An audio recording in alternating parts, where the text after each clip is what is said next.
नमस्कार. मी प्राध्यापक A.K. पाटील, ताराराणी विद्यापीठ, कमला कॉलेज, कोल्हापूर स्वायत्त. मानसशास्त्र विभाग, B.Com भाग 1, सत्र 2, पेपर क्रमांक 2. विषय विज्ञान, तंत्रज्ञान आणि प्रगती. यातील प्रकरण पहिले, आपत्ती निवारणाचे व्यवस्थापन. याची माहिती आपण आज पॉवर पॉईंटच्या माध्यमातून पाहणार आहोत. तरी आपत्ती निवारणाचे व्यवस्थापन या प्रकरणाची प्रस्तावना आपण थोडक्यात पाहूयात. आज उत्क्रांतीच्या लाटेवर आरूढ झालेल्या मानवाने विज्ञान व तंत्रज्ञानाच्या सहाय्याने प्रगतीची अनेक शिखरे काबीज केलेली आहेत. मात्र असे असले तरी अचानक उद्भवणाऱ्या भूकंप, त्सुनामी यासारख्या आपत्तींमधून प्रगट होणाऱ्या निसर्गाच्या अतिप्रचंड सामर्थ्यापुढे मानवी क्षमतांच्या थिटेपणाची सतत जाणीव होताना पाहावयास मिळते. मानवी बुद्धीच्या मर्यादेमुळे आज जरी मानवाला या आपत्तींचे संपूर्णतः निराकरण करता आले नसले तरी या आपत्तीचे योग्य पूर्वानुमान काढून आपत्तीनंतरच्या मदत कार्याची योग्य आखणी करून त्याद्वारे आपत्तीमध्ये होणारी जीवित अथवा वित्तहानी फार मोठ्या प्रमाणात कमी करता येऊ शकते. ही बाब मानवाच्या ध्यानात आली आहे आणि म्हणूनच प्रत्येकास आपत्ती व्यवस्थापनाची योग्य माहिती असणं हे आवश्यक आहे आणि ती जाणून घेणं ही प्रत्येकाचं कर्तव्य आहे. आता आपण आपत्ती म्हणजे काय आणि या आपत्तीचे प्रकार किती आहेत हे थोडक्यात पाहणार आहोत. संयुक्त राष्ट्र संघटनेने केलेल्या व्याख्येनुसार आपत्ती म्हणजे ज्यामुळे अनपेक्षित आणि अतिप्रचंड असं नुकसान होतं, अशी कोणतीही घटना त्याला आपण आपत्ती असं म्हणू शकतो. याच आपत्तीचे प्रामुख्याने 2 भाग पडतात. एक नैसर्गिक आपत्ती आणि दुसरी मानवनिर्मित आपत्ती. अशा या 2 प्रकारामध्ये त्याचं वर्गीकरण केलेलं आहे. तर बघा, नैसर्गिक आपत्ती कुठल्या आहेत आणि मानवनिर्मित आपत्ती कुठल्या आहेत? नैसर्गिक आपत्ती म्हणजे काय? तर नैसर्गिक आपत्ती म्हणजे वातावरणातील बदलांमुळे, पृथ्वीच्या गाभ्यातील हालचालींमुळे, अवकाशीय स्थित्यंतरामुळे निर्माण होणारी कोणतीही आपत्ती, तिला आपण नैसर्गिक आपत्ती असं म्हणू शकतो. महापूर घ्या, चक्रीवादळ घ्या, ज्वालामुखी घ्या, भूकंप घ्या, उल्कापात, त्सुनामी किंवा साथीचे रोग यासारखे असंख्य आहेत जे नैसर्गिक आपत्तीच्या प्रकारात मोडतात. पुढे मानवनिर्मित आपत्ती.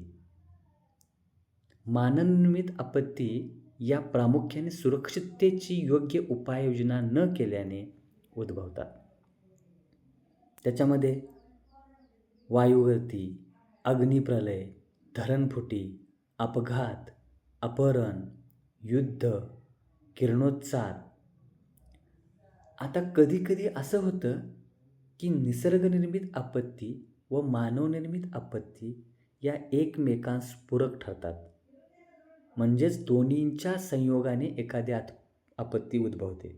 उदाहरणार्थ बघा, एखाद्या भूकंपामध्ये त्या क्षेत्रातील धरण फुटून पूर येऊ शकतो. याचाच अर्थ असा की मानवाने आपल्या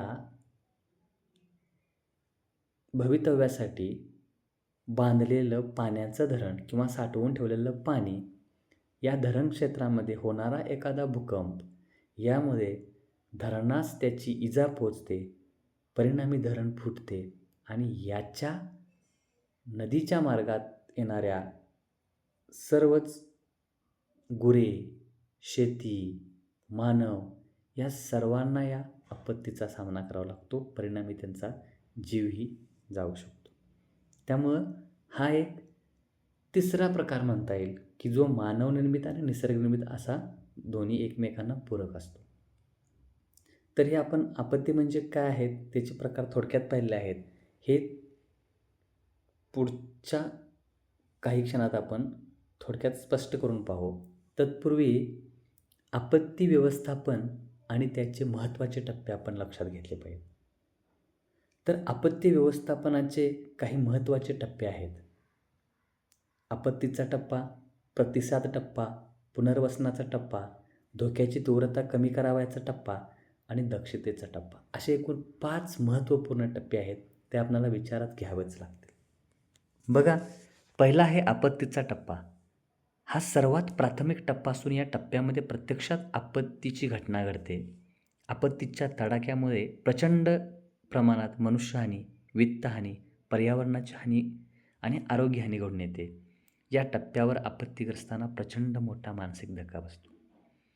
दुसरा टप्पा आहे तो ते प्रतिसादाचा टप्पा. प्रत्यक्षात आपत्तीची घटना घडल्यावर लगेचच या टप्प्यात प्रारंभ होतो. आपत्ती स्थळावर वैद्यकीय सेवा दाखल होते.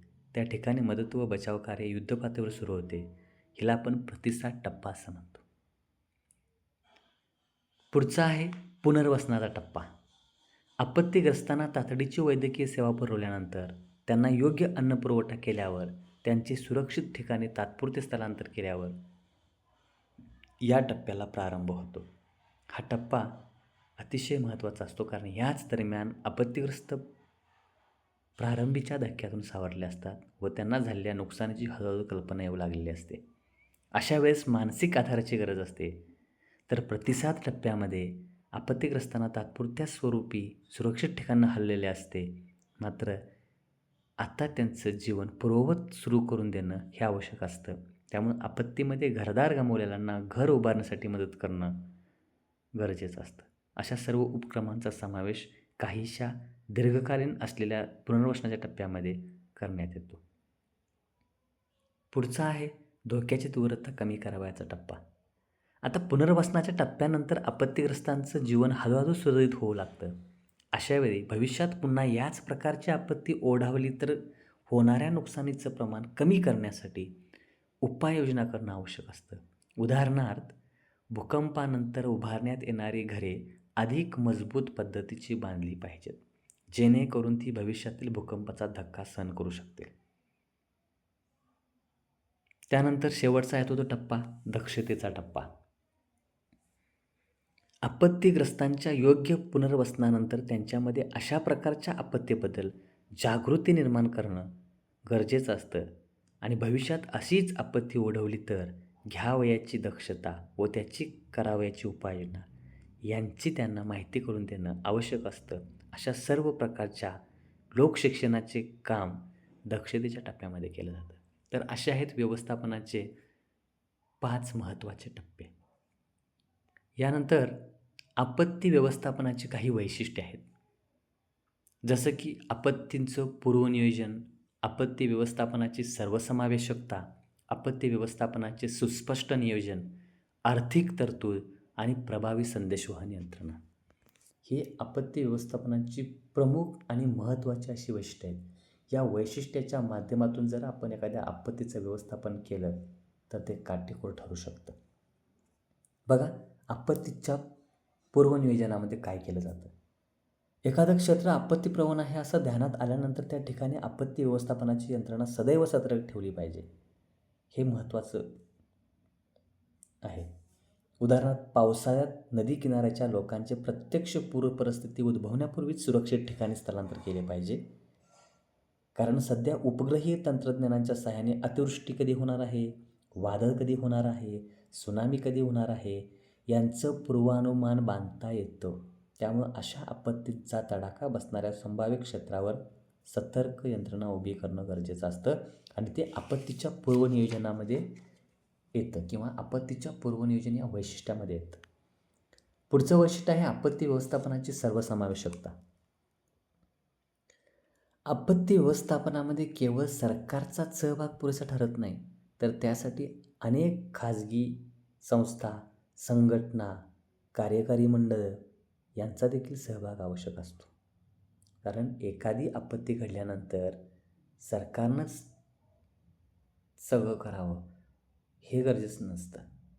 आसपासच्या माणसाने, आसपासच्या गावातील लोकांनी, तालुक्यातील लोकांनी, जिल्ह्यातील काही संस्था समूह असतील त्या सर्वांनी मदतीचा हात द्यावा लागतो.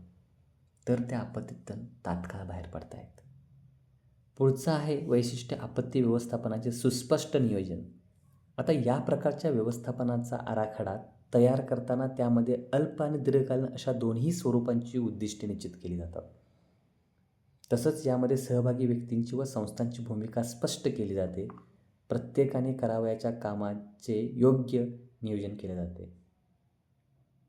म्हणजेच व्यवस्थापन कार्यक्रमात सहभागी अधिकारांचे योग्य प्रकारे विकेंद्रीकरण करणे गरजेचे असते, जेणेकरून त्यांना पुरेसा अधिकार प्राप्त झाल्यानंतर विनाविलंब तात्काळ कार्यवाही करण्यास सोपं जातं. अन्यथा खालचा अधिकारी म्हणतो वरच्या अधिकाऱ्याला विचारून, वरचा अधिकारी म्हणतो मला वर विचारावं लागेल, त्याच्यावरचा अधिकारी म्हणतो मला सरकारमध्ये विचारावं लागेल. याच्यापेक्षा अधिकारांचं जर विकेंद्रीकरण झालं तर ज्या त्यावेळी ज्या त्या टप्प्यावर ज्या त्या अधिकाऱ्यांना जे ते निर्णय घ्यावेत, हे जर झालं तर तात्काळ आपत्तीचं व्यवस्थापन होऊ शकतं. चौथी आहे आर्थिक तरतूद. आपत्ती व्यवस्थापनाचं चौथं वैशिष्ट्य आर्थिक तरतूद. सध्याच्या संदेशवहनातील प्रगतीमुळे जग अधिकाधिक जवळ येत आहे. त्यामुळे एखादी आपत्ती कोसळल्यावर काही क्षणात ती बातमी जगभर पोचते आणि त्या ठिकाणी जगभरातून मदतीचा ओघ सुरू होतो. शासकीय पातळीवर आर्थिक मदत तर मिळतेच, मात्र इतर अनेक स्रोतातून अर्थपुरवठा होत असतो. आणि शेवटचं वैशिष्ट्य आहे प्रभावी संदेशवहन यंत्रणा. आता आपत्तीग्रस्त भागातील संदेशवहन यंत्रणा बऱ्याचदा कोलमडून गेलेली असते. त्यामुळे अशा ठिकाणी तातडीने संदेशवहन यंत्रणा उभारणं गरजेचं असतं, जेणेकरून आपत्तीग्रस्त भागाचा बाह्य जगताशी संपर्क होईल. उपग्रह संदेशवहनाच्या साधनांचा व कामासाठी वापर केला जाऊ शकतो. अशी आपत्ती व्यवस्थापनाची महत्त्वाची 5 वैशिष्ट्ये आहेत. तर या काही मुख्य प्रकारांचा अभ्यास आपल्याला अशा प्रकारे करता आला. त्यानंतर आपण जे आपत्तींचे प्रकार पाहिले, मानवनिर्मित आणि निसर्गनिर्मित. तर निसर्गनिर्मितीमध्ये काही प्रमुख आणि मानवनिर्मितीमध्ये काही प्रमुख आहेत. त्यांच्या पण अगदी थोडक्यात माहिती पाहूया. त्यात पहिली येते ती भूकंपाची आपत्ती. आता भूकंप होतो कसा किंवा आपत्ती निर्माण होती कशी? पृथ्वीच्या अंतर्गत शक्तीच्या हालचालीमुळे हे भूकंप होताना पाहावयास मिळतात. भूकंप हे काही ठराविक प्रदेशातच होतात. तसेच त्यांचे धक्के काही ठराविक प्रदेशातच जास्त तीव्रतेने वारंवार बसतात. पृथ्वीवर जेथे नवनिर्मित पर्वतांच्या रांगा आहेत व जिथे ज्वालामुखीचे उद्रेक वारंवार होतात, तेथे भूकंप नेहमी होताना पाहावयास मिळतात. सागराच्या तळाशीही भूकंप बऱ्याचदा निर्माण होताना पाहावयास मिळतात. नवनिर्मित पर्वतरांगांमध्ये स्तरित खडक आदू असल्याकारणाने, म्हणजेच तो खडक कमकुवत असल्याकारणाने तेथे भूकंपाची तीव्रता अधिक असते. तर या भूकंपाचे दुष्परिणाम आहेत. दुष्परिणाम म्हणजे काय? पहिला, प्राणहानी. प्राणहानीमध्ये मानवी प्राणहानी होऊ शकते किंवा पाळीव प्राणी असतील, जंगली प्राणी असतील, यांचीही हानी होऊ शकते. तर प्राणहानीमध्ये जीवांचा मृत्यू होणे हा भाग येतो. दुसरा आहे वित्तहानी. आता वित्तहानीमध्ये काय होऊ शकतं? तर साधनसंपत्तीची हानी होऊ शकते. या साधनसंपत्तीच्या हानीमध्ये बघा, भूकंपामुळे नगरेच्या नगरे उद्ध्वस्त होतात, मोठमोठ्या इमारती जमीनदोस्त होतात आणि त्याच्याखाली असंख्य प्रमाणात साधनसंपत्ती गाडली जाऊ शकते. त्यानंतर शेवटचा आहे भूपृष्ठावरती होणारे विपरीत परिणाम. आता भूपृष्ठावरती विपरीत परिणाम काय होतो? तर बघा, 11 डिसेंबर 1967 रोजी कोयनानगर येथे झालेल्या भूकंपामुळे जवळजवळ 50 किलोमीटर लांबीची, 10 ते 15 सेंटीमीटर रुंदीची आणि 18 मीटर खोलीची भेग जमिनीवर पडली होती. त्यामुळे त्या प्रदेशामध्ये घबराट निर्माण झाली. तर अशा प्रकारे ही भूकंपाची आपत्ती आहे आणि हिच्यामध्ये काही प्रमाणात आपल्याला काळजी घ्यावी लागेल. ती काळजी कशी बघा, भूकंप होताना तुम्ही इतर इमारतीच्या खालच्या मजल्यावर असाल तर त्वरित इमारतीमधून बाहेर पडलं पाहिजे. वरच्या मजल्यावर असेल तर एखाद्या कोपऱ्यात उभं राहिलं पाहिजे. टेबल सदृश साधनाच्या खाली आसरा घेतला पाहिजे. भूकंपामुळे ढिगाऱ्याखाली आपण गाडलो गेलो तर नाकाभोवती कापड बांधून श्वासोच्छवास म्हणजे मिळेल अशा पद्धतीने ते गुंडाळलं पाहिजे. सतत हालचाल करत राहिलं पाहिजे. श्वासोच्छवास स्पीडनं घेतला नसला पाहिजे, कारण का तुम्हाला लगेच धाप लागू शकते. भूकंप होत असताना शक्य झाल्यास इमारतीचा मुख्य विद्युत प्रवाह खंडित केला पाहिजे. तुमच्याप्रमाणे संकटात सापडलेल्या दुसऱ्या व्यक्तीची जाणीव झाल्यास त्याच्याजवळ जाऊन त्याला धीर दिला पाहिजे. हे असे अनेक सूचना आहेत किंवा घ्यावयाची काळजी आहेत, ती भूकंपाच्या आपत्तीमध्ये आपल्याला पाहावयास मिळते. दुसरं आहे अपघाताची आपत्ती आणि तिचे प्रकार. आता बघा, अपघाताची आपत्ती ही सामान्यतः मनुष्याच्या निष्काळजीपणामुळे अथवा चुकीमुळे अपघात घडत असतात. तसेच एखाद्या कारखान्यात अथवा औद्योगिक परिसरामध्ये सदोष यंत्रणेमुळे सुद्धा अपघात होताना पाहावयास मिळतात. तर या अपघाताचे काही प्रकार आहेत. रस्त्यावरील अपघात, कुठल्याही प्रकारचा परवाना नसताना वाहने चालवणे, ती वाहने स्पीडने चालवणे, वाहनांची आसन क्षमता जी आहे तिच्यापेक्षा जास्त प्रमाणात त्याच्यामध्ये लोकांना सामावून घेणं, तर याच्यामुळे अपघात होताना पाहावयास मिळतात. कधीकधी अपघातामध्ये वाहन चालवणाऱ्या व्यक्तीचं मानसिक संतुलन योग्य नसणं, त्याला वेगवेगळ्या प्रकारची व्यसनं असणं, याचाही याच्यामध्ये अंतर्भाव होतो.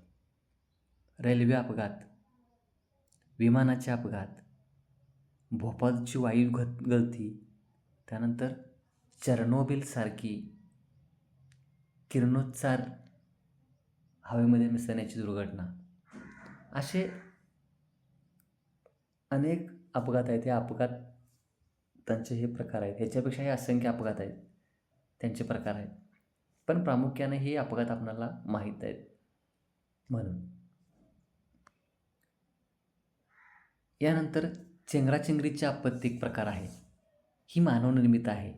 आता लोकांच्या अनियंत्रित गर्दीमधून चेंगराचेंगरीची आपत्ती ओढावते. अशा प्रकारच्या चेंगराचेंगरीत प्रामुख्यानं गुदमरून तसंच चिरडलं जाऊन मृत्यू होऊ शकतो, प्राणहानी होऊ शकते. या चेंगराचेंगरीच्या घटना सर्वसाधारणपणे तीर्थयात्रा, खेळ, एखादा करमणुकीचा कार्यक्रम अशा प्रसंगी घडतात. त्याचप्रमाणे एखाद्या ठिकाणी आग लागली अथवा बॉम्बस्फोट झाला तर लोक घाबरून सैरावैरा पळू लागतात.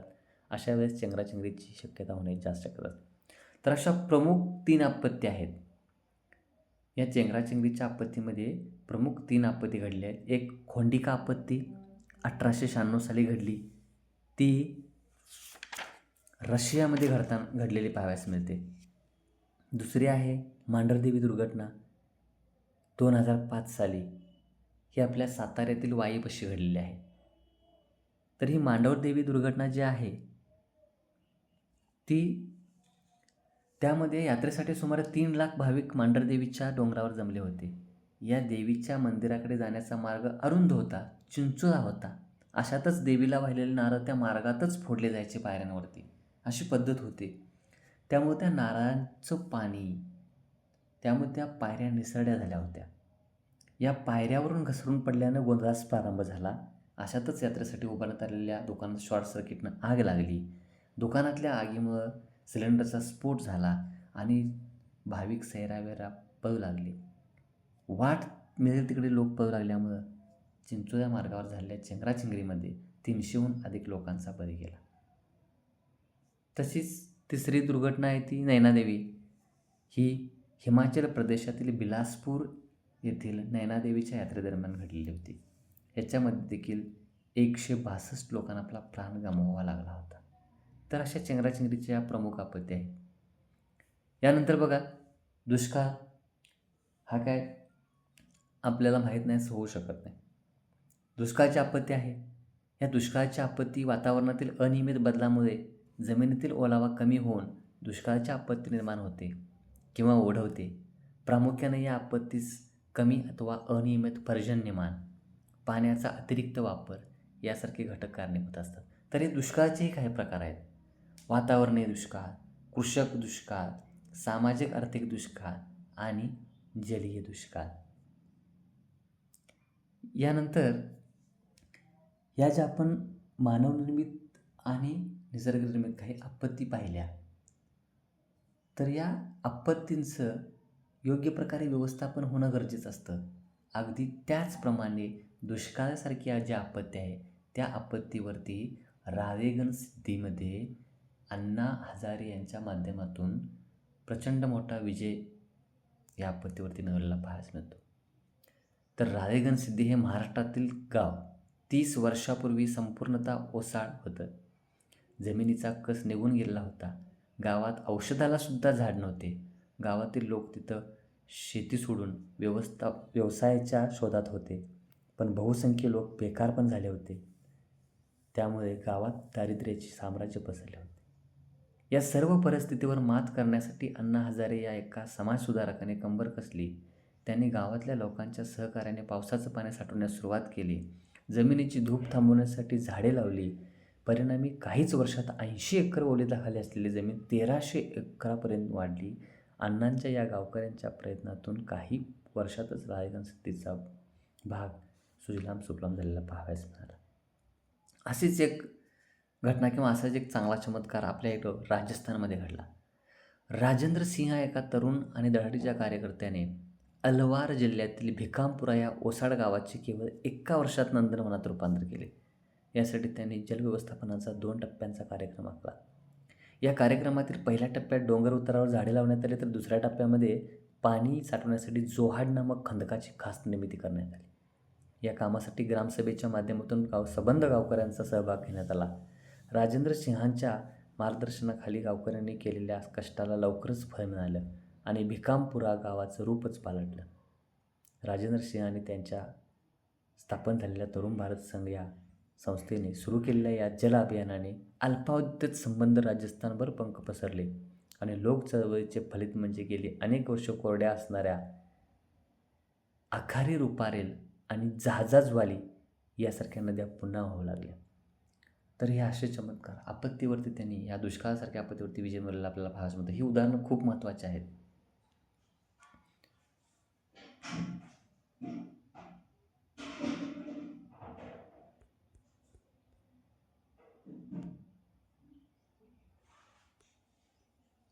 यानंतर आपत्ती व्यवस्थापन आणि भारत या संदर्भात थोडीशी आपण माहिती पाहू. तर भारताच्या एकूण भूभागापैकी 60% भूभाग हा भूकंपप्रवण आहे. 4 कोटी हेक्टर क्षेत्रामध्ये पुराचा धोका आहे. तर 68% भूभाग हा कधीही दुष्काळाच्या तडाख्यात सापडू शकतो. त्याचप्रमाणे 8,000 किलोमीटर किनारपट्टीनजीकच्या 3 लाख चौरस किलोमीटर क्षेत्राला कधीही वादळाच्या संकटाचा सामना करावा लागतो. अशी आपल्या भारताची परिस्थिती आहे. मग अशा प्रकारच्या भौगोलिक वैशिष्ट्यांमुळे भारताला कोणत्याही प्रकारच्या नैसर्गिक आपत्तीस कधीही सामोरे जावं लागतं असं चित्र आहे. त्यामुळे या आपत्तींना तोंड देण्यासाठी भारताने 2005मध्ये आपत्ती व्यवस्थापन कायदा अंमलात आणला आहे. या कायद्यान्वये पंतप्रधानांच्या नेतृत्वाखाली राष्ट्रीय आपत्ती व्यवस्थापन कक्ष व प्रत्येक राज्याच्या त्यांच्या मुख्यमंत्र्यांच्या नेतृत्वाखाली राज्यस्तरीय आपत्ती व्यवस्थापन कक्षाची स्थापना करण्यात आली आहे. हे राज्यस्तरीय कक्ष राष्ट्रीय कक्षाशी संलग्नपणे काम करतात आणि आपत्ती व्यवस्थापन कार्यक्रमासाठी ध्येय धोरणे निश्चित करतात असे याच्यामध्ये ठरवण्यात आले आहे. तर असा हा टॉपिक आपत्ती निवारणाचे व्यवस्थापन आणि आपत्तींचे प्रकार, त्याचबरोबर आपत्तीमध्ये घ्यावयाची दक्षता, आपत्ती व्यवस्थापनाची वैशिष्ट्ये, आपत्ती व्यवस्थापनाचे टप्पे, त्याचबरोबर आपत्ती व्यवस्थापन आणि भारत या संपूर्ण मुद्द्यांची चर्चा आपल्याला या प्रकरणाच्या माध्यमातून करता आली. धन्यवाद.